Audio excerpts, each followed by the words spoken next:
Alam niyo, pare-pares lang naman tayo ng lesson. Sa totoo lang. Ako, ang lesson ko, si Hannah kasi, 'di ba, he prayed for a son. 'Di ba? He prayed for a son. Umiiyak siya. She prayed for a son. So umiiyak siya in the previous chapter kasi wala pa rin siyang anak. And in the previous chapter also, nagkaanak na siya. And that is Samuel. Okay. So ngayon, sa second prayer niya, parang prayer of thanksgiving. Prayer of thanksgiving ni Hannah, because sabi nga niya, my heart rejoices in the Lord. The Lord has made me strong. Kasi dati, kapag sabi ko naman na sa inyo to, diba, na kapag ang isang tao is hindi nabubuntis, nagkakaanak, is parang feeling nila is curse siya. Hindi siya blessed na babae, parang ganon. So, she is rejoicing kasi the Lord has made me strong, sabi nga niya. So that only means na kay Lord niya, sa panahon na parang nahihirapan siya, sa panahon na nawawalan siya ng pag-asa, kay Lord siya kumapit. Si Lord yung naging strength niya, and nung maraming kumukutya siguro sa kanya, may mga enemies siya, diba, kinu-question yung kung blessed ba siya or cursed siya. Then si Lord yung hinawakan niya, si Lord yung yung inanuhan niya ng strength. Kaya nga sabi dito, 'di ba, na sabi nga dito, no one will succeed by strength alone. Kasi kung if we are going to depend on our own strength, hindi natin kakayanin labanan yung mga pagsubok natin sa buhay. Pagsubok man yan na physical, for example, financially, or mga sakit, 'di ba? Pero another pinakamalaking pagsubok din sa buhay natin, gusto kong maintindihan yung kids, is yung pagsubok natin spiritual. Our life here in the world is not just about surviving, but it's also surviving your faith in the Lord. You have to keep going. Sabi nga ni Pastor Andy, 'di ba? Receive God's love. Tapos imitate God's love, and also remain in God's love.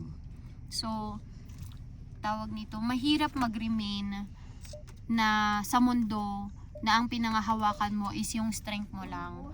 Feeling mo kaya mo lahat ng bagay, hindi ka nanghihingi ng tulong sa ibang tao, especially kay Lord. Mali yun, guys. It's very important that we always seek the help of the Lord in our life. Especially you, Carlin Charles. Kasi sa mga edad ninyo, marami kayong temptations, marami kayong depressions, marami kayong stress in life, anxiety in life. 'Di ba? Kasi kahit hindi nyo sabihin sa amin ni Daddy, meron kayong mga pinagdadaanan. And it's not good that you are only keeping it in yourself. Remember, sabi nga dito, strength alone is not enough. 'Di ba? If you seek help from the Lord, that's good. Pero you also need someone who will help you here. And we don't want you running to someone else, but run to your parents. Yung mga sabi ni Pastor Andy, hindi yung kapatid mo, hindi yung asawa mo, di ba? Ang alin? Ang kailangan mong i-rely on, hindi si Lord lang. Oh, totoo yun. Because Sabi nga niya, even si as your Pastor parents, Ana, we can fail you. 'Di ba? Hindi kami perfectong mga tao. But if you are going to hold on to someone who has a lot of strength, who has full of knowledge, full of wisdom, then kayo ay magaguide ng maayos. Kayo ay may strengthen sa panahon na kakailanganin nyo ng strength when it comes to pag inaatake kayo ng kaaway, 'di ba? When you cannot control your emotions anymore and you want to control yourself, it's hard to control kasi even you want to do what the enemy is wanting you to do, pero you have to fight for that. And for you to be strong, you have to seek help from the Lord. Sabi nga dito, yung iba kasing tao, guys, parang yung sinasabi dito na ni Hannah na stop acting so proud and haughty. Don't speak with such arrogance, for the Lord is a God who knows what you have done. Carlin Charles, Daddy, minsan kasi ang mga tao, they thought na having a wealthier life than other people, having more houses, having better houses, bigger houses, more cars, position in your workplace, good salary. Alam niyo yun, maraming mga magagandang damit, mamahaling suot, mga ganun.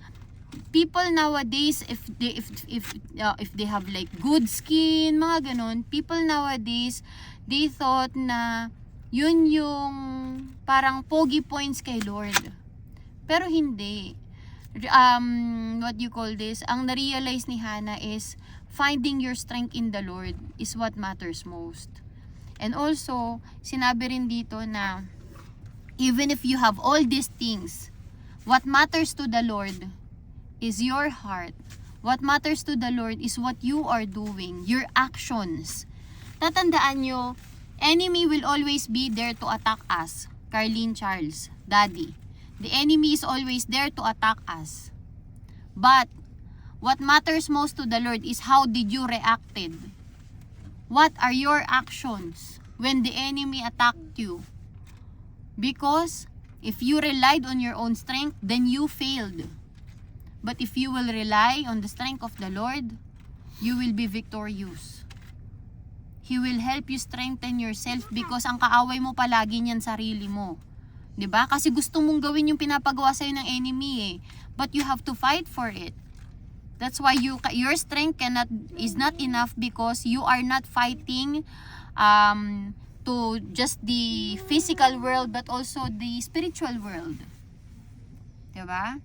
And then ano pa ba? Sinasabi lang din dito na it's good to find strength in the Lord. Sabi dito the bow of the mighty the bow of the mighty is now broken, and those who stumbled are now strong. See, those who were well fed are now starving, and those who were starving are now full. The childless woman now has 7 children, and the woman with many children wastes away. Sinasabi lang dito na itong pinangahawakan kong Diyos, itong Diyos na nagpapalakas sa akin, He holds the world in His hand. So, if I am right now struggling, walang imposible sa Panginoon na mabago yung sitwasyon ko. Amen. Naintindihan nyo? If you are holding into someone who can make things impossible possible, then 'di ba? Alam mo yung strength mo is buong-buo. You know that there is always hope because you are holding onto someone who makes things possible for you. 'Di ba? Kay Hannah nga tingnan mo, pinagpipray niya na magkaanak siya kasi for sure maraming taon na siyang hindi nagkaanak. Pero the Lord listened to his prayer. And it's very important, guys. It's a good reminder as well that whenever we are sad, whenever we are under attack, Carlin Charles, Daddy, whenever we are under attack, we have to pray. When our emotions are too high, we have to pray. When we are happy, we have to pray. There is no limitations or requirement in praying. You just have to talk to the Lord. You don't have to be in a ano yun yung life ending situation. Ano tawag nun, bebe ko? Life ending. Death, Life and death. Parang ganon. You don't have to be in that position para mag-pray. If you are confused, if you are, kunwari na-anoy ka sa isang tao, hindi mo mapigilan yung sarili mo, yung bibig mo para mag-talk back, then just pray, Lord, help me please. I cannot do this kasi I want to talk back. Diba? If you are struggling na control your emotions, Lord, help me. Itong nasa harapan ko, nagdadrive, napakabagal. Diba? We always need the Lord's help in our daily life. Not just into big problems, not just into big situations, but even to simple situations. Diba? Just like right now, nagsasalita ako, can I keep myself focused while listening? Diba? Doon pa lang you are being under attack na din pagka ganyan. Diba? So it's very important that you seek or help the Lord to really apply the word, not just to listen to it. So what are you guys going to do when you are under attack? Let's pray When you as are a confused, family. when you are too emotional, if your heart is stony already, what are you going to do, guys? Pray. Pray. Naintindihan nyo? Because we need to find your strength in the Lord. We